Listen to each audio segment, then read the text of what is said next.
कल्पना जोग चैनल को आपण मन को स्वागत। आज आम कब्ज बा कन्स्टिपेशन उपर आलोचना करिबा। कब्ज कन्स्टिपेशन एक साधारण रोग हो गलानी। एटा तो आजिकल साधारणतः छोट छुआ बड़ बुढ़ा समस्त पाखे रोगटा देखा दउची।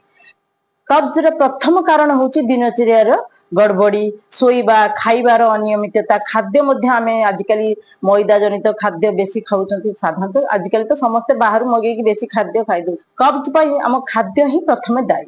कब्ज हबार प्रथम कारण हैला एक्सरसाइज रो अभाव, खाद्यर अनियमितता आउ खाद्य रे मध्य आमे किछि खाद्य जेमति कि मैदा, चीनी, मसला, तेल ए सब मध्य अधिक खाद्य ग्रहण करिथांती। सेति पई मध्य कब्ज बारंबार देखा देई थाए।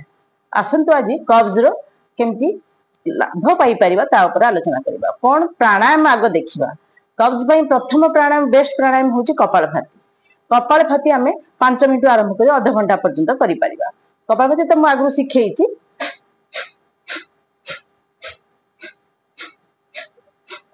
एही परि भाबे 5 मिनिट आधा घंटा किंतु खाली कपालभाति करिबा अपेक्षा विभिन्न आसन सहित कले अधिक लाभ मिलता। जेमति कि मंडूकासन, शशकासन, वक्रासन, पवन मुक्तासन, एई सब जोग मुद्रा आसन, एई सब आसन रे जदि आमे करिबा कपालभाति अधिक लाभ मिलता। उत्थित पद्मासन मध्य कले अधिक लाभ मिलता। उत्थित पद्मासन तो मैं आपको आगुरु सिखाइछि। एई भली भाबे देखंतु।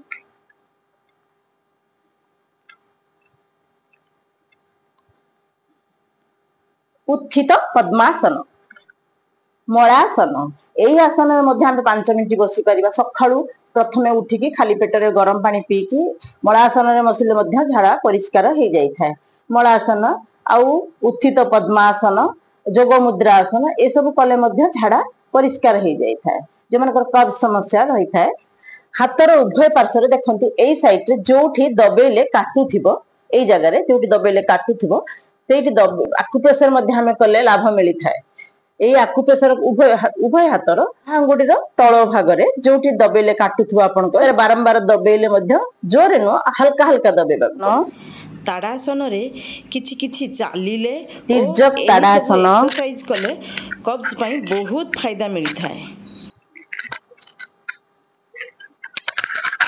कोणासन,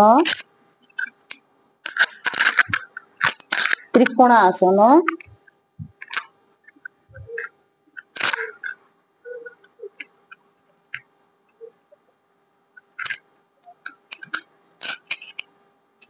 एबे आसंतु जानिबा कब्ज पई कोन घरोई उपचार अछि। घरोई उपचार रे कब्ज पई आमे एलोवेरा आउ अळार जूस को प्रत्येक दिन सकाळु खाली पेट रे पीले बहुत लाभ मिली थाए। जे मानकर कॉन्स्टिपेशन प्रॉब्लम थाए से माने अभ्यास करी प्रत्येक दिन एही जूस को पीबा बहुत लाभदायक होई थाए।